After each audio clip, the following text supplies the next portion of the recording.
Panginoon kong Diyos, bukal ng lahat ng lakas at liwanag, lumalapit ako sa iyo ngayon na may mapagkumbaba at tapat na puso. Sa gitna ng mundong puno ng kawalang katiyakan at mga pagsubok, pinipili kong ituon ang aking mga mata sa iyo, ang aking bato, aking kanlungan, at aking walang hanggang pag-asa. Puspusin mo ako ng iyong banal na espiritu upang ang takot ay hindi maghari sa aking puso at ang pagdududa ay hindi makapagnakaw ng aking kapayapaan. Ituro mo sa akin na lumakad araw-araw ayon sa iyong kalooban, na may pagtitiwala, kapayapaan, at matatag na pananampalataya sa iyong mga pangako. Amang nasa langit, ipagkaloob mo sa akin ang tapang upang harapin ang mga bagyo ng buhay na may pagtitiis at pag-asa.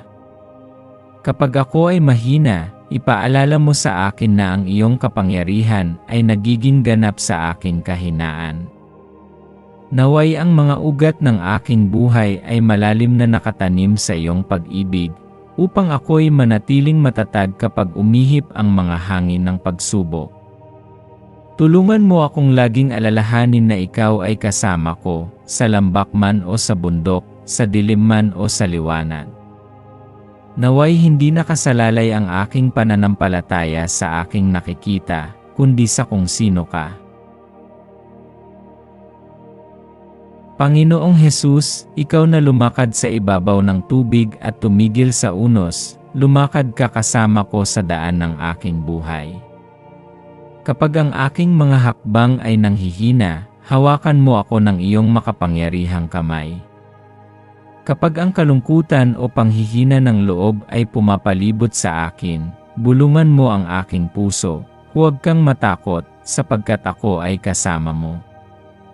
Naway ang iyong kapayapaan ang magbantay sa aking isip at damdamin, at ang iyong presensya ang maging aking lakas sa bawat araw ng aking paglalakbay.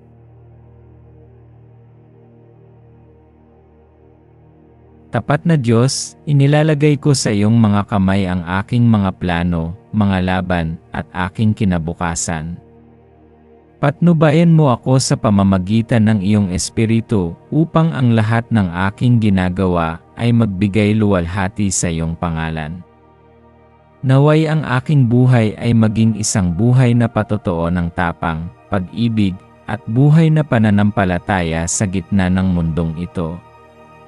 At hanggang sa araw na makita kita ng harapan, tulungan mo akong lumakad ng may kababaang loob at katatagan kasama ka, sa liwanag ng iyong walang hanggang kaharian, sa pangalan ni Jesu Kristo, aking Panginoon at Tagapagligtas. Amen.